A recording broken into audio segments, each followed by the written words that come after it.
The internet is one of the United States' most robust and growing industries. It enables free and open communication among billions, and it's been the backbone for protests around the world. But a new bill proposes we give the power to censor the internet to the entertainment industry. It's called Protect IP, and here's how it works. Private corporations want the ability to shut down unauthorized sites where people download movies, TV shows, and music. Since most of these sites are outside U.S. jurisdiction, Protect IP uses a couple different tactics within American borders. Firstly, it gives the government the power to make U.S. internet providers block access to infringing domain names. They can also sue US-based search engines, directories, or even blogs and forums to have links to these sites removed. Secondly, Protect IP gives corporations and the government the ability to cut off funds to infringing websites by having US-based advertisers and payment services cancel those accounts. In a nutshell, that's what Protect IP will try to do. But in all likelihood, it'll do something else altogether. For starters, it won't stop downloaders. You'll still be able to access a blocked site just by entering its IP address instead of its name. What Protect IP will do is cripple new startups because it also lets companies sue any site they feel isn't doing their filtering well enough. These lawsuits could easily bankrupt new search engines and social media sites. And Protect IP's wording is ambiguous enough that important social media sites could become targets. Lots of trailblazing websites could look like piracy havens to the wrong judge. Tumblr, SoundCloud, and early YouTube, wherever people express themselves, make art, broadcast news, or organize protests, there's plenty of TV footage, movie clips, and copyrighted music mixed in.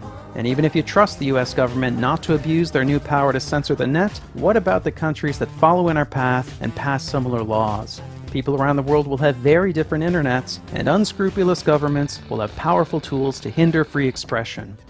But perhaps most dangerously, Protect IP will meddle with the inner workings of the net. Experts believe by fiddling with the web's registry of domain names, the result will be less security and less stability. In short, Protect IP won't stop piracy, but it will introduce vast potential for censorship and abuse while making the web less safe and less reliable. This is the internet we're talking about. It's a vital and vibrant medium, and our government is tampering with its basic structure so people will maybe buy more Hollywood movies.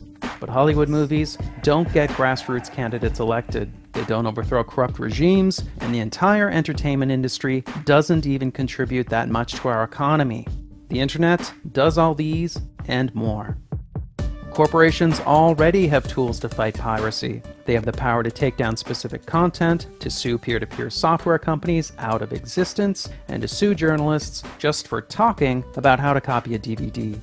They have a history of stretching and abusing their powers. They tried to take a baby video off YouTube just for the music playing in the background. They've used legal penalties written for large-scale commercial piracy to go after families and children. They even sued to ban the VCR and the first MP3 players. So the question is, how far will they take all this? The answer at this point is obvious. As far as we'll let them. Since we made this video, Protect IP has gotten much worse and is set up for quick passage. Now, the government and corporations could block any site, foreign or domestic, just for one infringing link. Sites like YouTube, Twitter, and Facebook would have to censor their users or get shut down, since they become liable for everything users post. And ordinary users could go to jail for 5 years for posting any copyrighted work, even just singing a pop song.